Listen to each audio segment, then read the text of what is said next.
Hi everyone, welcome back to Therapy Tip Tuesday. My name is Alex, and this week I'm going to be doing a fall activity with you guys. It's great for kids of any age and any speech and language goal that they may have. So this happens to be one of my favorite fall activities. It targets a lot of areas, language and articulation, but I also love this because if you are not crafty, there's a cute little printout. You can just find any leaves, print them out, and cut them out. Or if you wanted to be more interactive or you have more time to play with your kids, you could always go in the backyard and grab some leaves, some real leaves, which work perfectly as well, and then it adds a little scavenger hunt too. So right off the bat, you can work on vocabulary with your child, your toddler or early elementary kid. There are so many ways that you can target this. So if you are doing the cutout version and just printing the pictures out, you can work on words such as cut, more, glue, when you glue the leaves onto each branch. You could name the colors of the leaves. Sticky, or you could start labeling the branch, have them maybe color in the tree. Again, it's perfect for working on that vocabulary for those little ones. This is also great for targeting following directions with your preschooler or early elementary school kids. So you can work on spatial directions. This is, okay, glue the leaf on the bottom of the page. They're going to find their leaf and glue it at the bottom. You can have them identify what color leaf it is. Maybe have them, glue the leaf on top of the tree. Something simple like that. But now you're working on under, above. You could do over, things like that. Another great way to use this for following directions is sequential directions. So that's that multi-step direction. So first find the red leaf and then find the green leaf. Again, working on identifying colors and following two steps. First, glue on the yellow leaf. Second, glue on the red leaf.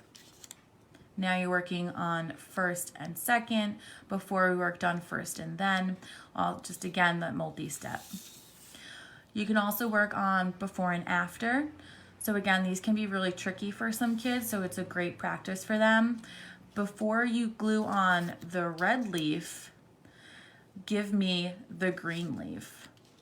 So before and after. After you cut out the yellow leaf, cut out the green one.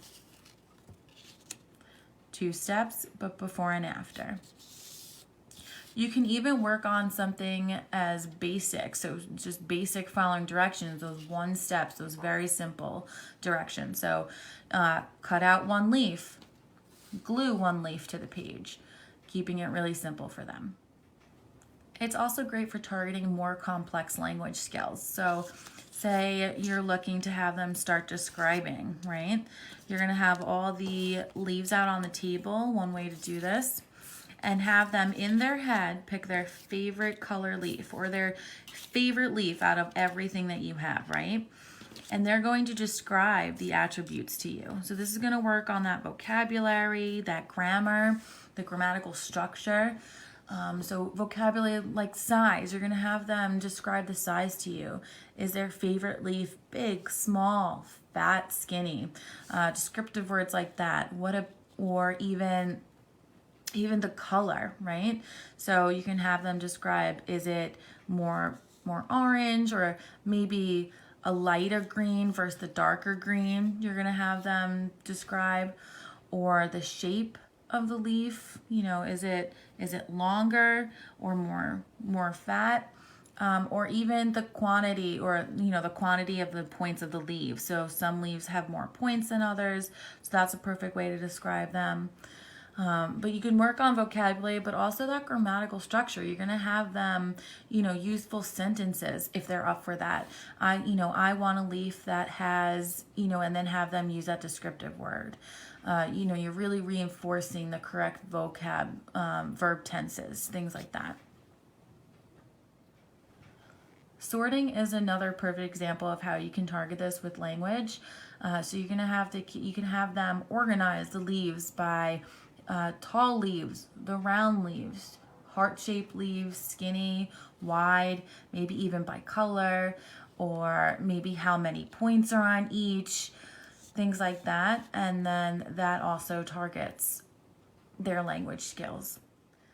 So I know I've spoken a lot about how you can use this activity to target language skills. However, this is also an excellent activity for articulation. You can practice this in many ways, whether it's finding a word that your child is working on, so whatever that sound may be. Maybe it's borrow and they have to keep asking to borrow the glue because you're withholding it, or borrow the scissors. But every time they're asking, they're targeting that sound and they're not really realizing it either.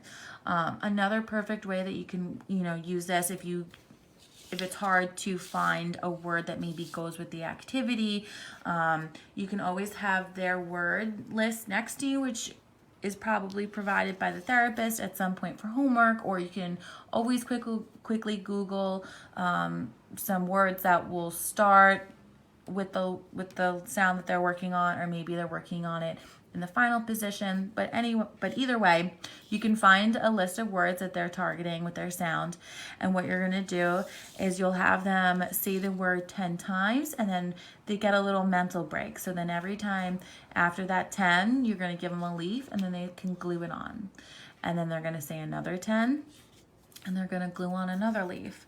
But by gluing and or cutting, you're giving them that mental break in between each drill, and then it becomes a little more fun than just rapid fire saying the words. And that's how you can use this activity to target articulation. I hope you guys enjoy this activity. I know I did. I love fall. It's my favorite season. And now that we're in the heart of it, I thought this would be perfect. I hope you guys enjoyed, and I'll see you next Tuesday.